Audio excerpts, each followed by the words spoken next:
नमस्ते प्यारे बच्चों, मैं महेश राठौर। आज हम सीखने वाले हैं अभाज्य गुणनखंड विधि द्वारा घनमूल कैसे ज्ञात करते हैं। आप वीडियो को लास्ट तक देखना, जिससे आपके सारे डाउट क्लियर हो जाएंगे और आप किसी भी संख्या का घनमूल अभाज्य गुणनखंड विधि द्वारा बड़े ही आसान तरीके से निकाल सकते हो। आइए देखते हैं पहला क्वेश्चन है 729 का हमको घनमूल निकालना है। तो हम क्या करेंगे, 729 के अभाज्य गुणनखंड करेंगे। तो आइए देखते हैं, इसके अभाज्य गुणनखंड कर लेते हैं। यहां पर लिखेंगे हम 729, फिर इसके अभाज्य गुणनखंड करना स्टार्ट कर देंगे। तो देखो, सबसे छोटी अभाज्य संख्या क्या होती है, 2, लेकिन इसमें 2 का भाग नहीं जाएगा क्योंकि ये विषम संख्या है। तो 2 से बड़ी अभाज्य संख्या का भाग देंगे किसका, 3 का। तो इसमें 3 का भाग दे देंगे। देखो 3 दूनी 6, 7 है तो कितना बच जाएगा, 1।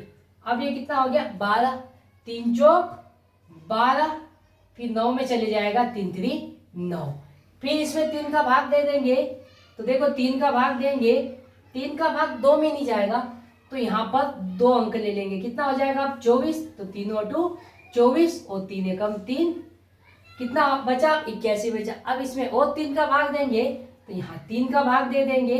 तो देखो 3 दूनी 6, बचा कितना 2, क्योंकि यहाँ पर क्या है 8 है। अब 3 सते 21, फिर इसमें 3 का भाग चले जाएगा, 3 9 में 27, फिर 9 में 3 का भाग चले जाएगा, 3 3 9, फिर 3 में 3 का भाग चले जाएगा, 3 एकम 3। हमको तब तक भाग देना है जब तक 1 ना आ जाए। फिर इसके क्या आए, गुणनखंड आए, उसको लिख लेंगे। यहाँ पर देखो क्या आया, 3 गुणित 3 गुणित 3 गुणित 3 गुणित 3 गुणित 3। कितनी बार आए हैं, 3 6 बार आया है।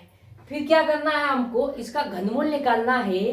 तो घनमूल में याद रखना, हम 3 समान संख्या का जोड़ा बनाते हैं। तो यहाँ पर देखो ये 3 का जोड़ा बनके एक 3 बाहर आ जाएगा। फिर यहाँ पर देखो ये 3 का जोड़ा बनके एक 3 बाहर आ जाएगा। अब इन दोनों का गुणा कर लेंगे, तो देखो 3 गुणित 3 कितना हो जाएगा, 9। तो प्यारे बच्चों 729 का घनमूल कितना निकलेगा, 9। आइए देखते हैं एक और क्वेश्चन, जिसके द्वारा आपको और अच्छे से समझ में आ जाएगा। देखो दूसरा क्वेश्चन है क्या, 2744 का हमको घनमूल निकालना है। तो हम भी क्या करेंगे, इसके पहले अभाज्य गुणनखंड कर लेंगे। तो आइए करते हैं। तो 2744 के अभाज्य गुणनखंड निकाल लेते हैं। तो देखो इसमें 2 का भाग चले जाएगा, क्योंकि ये सम संख्या है, तो 2 का भाग चले जाएगा। तो यहाँ पर 2 का भाग देंगे। तो देखो 2 एकम 2, फिर 7 में देंगे, तो 2 दिया 6, 7 है तो कितना शेष बच जाएगा, 1 बच जाएगा। तो अब ये कितना हो गया, 14, 2 सते 14 और 4 में जाएगा, 2 दूनी 4। फिर देखो इसमें 2 का भाग चले जाएगा, तो 2 का भाग देंगे। 2 का भाग 1 में नहीं जाएगा, 13 में देंगे। तो 2 6 12, बचा कितना 1। अब ये कितना हो गया, 17। तो 2 8 16, 17 है तो 1 शेष बचा। अब ये कितना हो गया, 12, 2 6 12। अब देखो अब वो 2 का भाग चले जाएगा, तो हम देंगे। 2 का भाग दिया, तो 2 दिया 6, 2 चौक 8 और 2 दिया 6। तो प्यारे बच्चों अब 2 का भाग नहीं जाएगा। हमें कैसे पता चला, क्योंकि ये विषम संख्या आ गई, तो अब 2 का भाग नहीं जाएगा।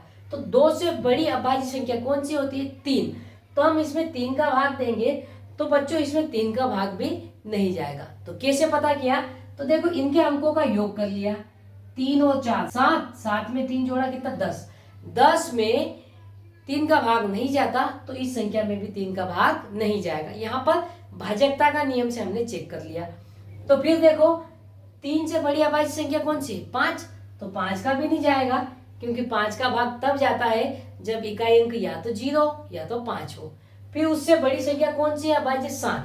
तो 7 का भाग देंगे, तो 7 का भाग चले जाएगा। देखो 7 चौक 28, यहाँ पर कितना है 34, तो कितना बच गया 6, 7 9 63। फिर 7 का भाग देंगे 49 में, तो 7 7 49।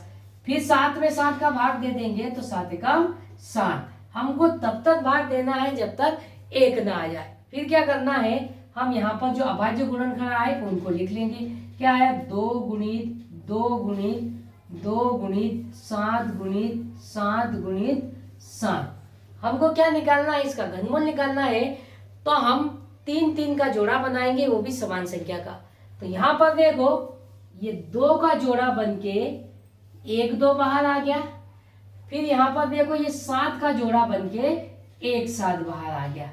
फिर क्या कर लेंगे, इन दोनों का गुणा कर लेंगे।